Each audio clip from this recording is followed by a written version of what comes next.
এখনো পুরোপুরি শীতকাল নেমে না এলেও হেমন্তের শেষ দিকে কুয়াশা আর হালকা ঠান্ডায় উত্তরের সীমান্তবর্তী জেলা লালমনিরহাটে আগাম জানান দিচ্ছে শীতের আগমনী বার্তার। আর সেই বার্তাকে সঙ্গী করেই ফিরে এসেছে পিঠার ঘ্রাণ এবং পিঠার প্রতি মানুষের টান। অগ্রহায়ণের শেষাংশেই লালমনিরহাটের মিশন মোড় এলাকার স্টেশন রোডের হামারবাড়ি সংলগ্ন স্থানে সন্ধ্যা নামলেই জমে ওঠে মানুষের ভিড়।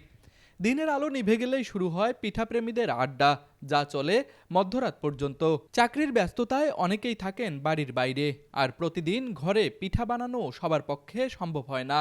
আর তাই এসব দোকানই হয়ে উঠেছে ঘরের স্বাদের ঠিকানা। সন্ধ্যা নামার সাথে সাথেই চুলায় বসে গরম পাতিল, ভেসে আসে চালের গুঁড়োর গন্ধ আর নারিকেলের মিষ্টি সুবাস। পথচারীরা থমকে দাঁড়ান, চারিদিকে জমে ওঠে গল্প, হাসি আর গরম পিঠার অপেক্ষা।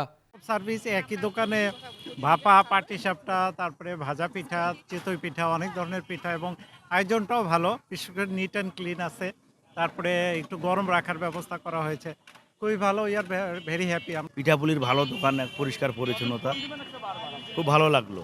খাইতেও সুস্বাদু। আমি খাইছি চিতুয়া এবং পাটিসাপটা, খুব সুস্বাদু, খাইতেও ভালো লাগলো এবং এরকম ওয়ান স্টপ সার্ভিসটা খুব ভালো, যত্ন সহকারে খেলাচ্ছে। এসব দোকানগুলোতে মিলছে নরম ভাপা পিঠা, মজাদার নানান রকমের ভর্তার সাথে মিলছে সুস্বাদু চিতুই পিঠা, ঐতিহ্যবাহী পাটিসাপটা সহ হরেক রকমের শীতকালীন পিঠা।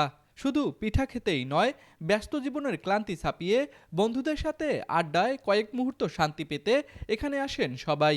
শীতে এটা করি আমি এটা আজকে 45 বছর থেকে করি আসছি। এই ব্যবসা চলছে। এই যে ভাপা পিঠের নাম দিছে মাখন ভাপা পিঠে, অথচ ভাপা উদ্দেশ্য।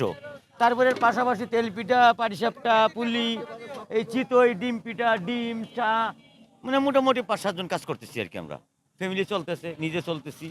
শীতকালে এইভাবে চলে। শীত মানে শুধু ঠান্ডাই নয়, শীত মানে স্মৃতি, সম্পর্ক আর গ্রাম বাংলার চিরচেনা স্বাদ।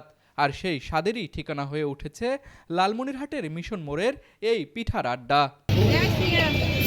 লালমনিরহাট প্রতিনিধি খায়রুল ইসলামের পাঠানো তথ্য ও চিত্রে তুষার আচার্য, ডেস্ক রিপোর্ট, RCTV।